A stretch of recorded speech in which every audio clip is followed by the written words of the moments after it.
Hey, this is Arlene. It's August 14, 2019. So sometime yesterday, somebody broke the inside lock so that you can't lock it from inside.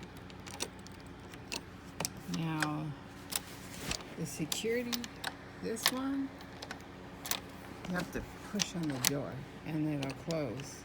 But this will not lock at all. So that means I need to do a maintenance request for a new lock. Will not lock. See?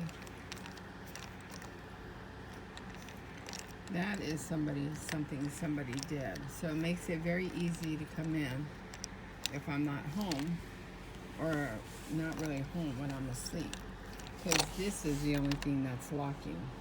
The bottom is not locking. So somebody did do something to the lock.